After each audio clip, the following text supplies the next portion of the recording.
திருச்சி மாவட்டம் கோ அபிஷேகபுரம் கிராம நிர்வாக அலுவலர் செந்தில்குமார் கைது செய்யப்பட்டிருக்கிறார். லஞ்சம் வாங்கியது தொடர்பாக இவர் கைது செய்யப்பட்டிருக்கிறார். திருச்சி மாவட்டம் தாளக்குடியை சேர்ந்த நாராயணசாமி என்பவர் மகன் ரத்தினகுமார். இவரது மாமனார் ரவிச்சந்திரன் கடந்த 2002ஆம் ஆண்டு காலமாகிவிட்டார். மாமனார் பெயர் உள்ள சொத்துக்களை விற்பதற்காக வாரிசு சான்று கேட்டு ரத்தினகுமார் திருச்சி மேற்கு வட்டாட்சியர் அலுவலகத்தில் கடந்த 22ஆம் தேதி விண்ணப்பித்துள்ளார்.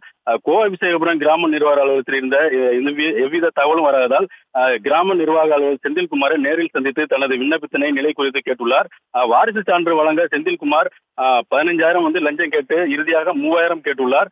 ஆயினும் லஞ்சம் கொடுக்க விரும்பாத ரத்தினகுமார் திருச்சி லஞ்ச ஒழிப்புத்துறை டிஎஸ்பி மணிகண்டனிடம் நேரில் புகார் அளித்துள்ளார். புகாரின் பேரில் வழக்கு பதிவு செய்த லஞ்ச ஒழிப்புத்துறை போலீசார் இன்று மதியம் ரத்தினகுமார் செந்தில்குமார் லஞ்ச பணம் 3,000 வாங்கிய போது அங்கு மறைந்திருந்த டிஎஸ்பி தலைமையிலான போலீசார் அவரை கையும் களவுமாக பிடித்து விசாரணை செய்து வருகின்றனர்.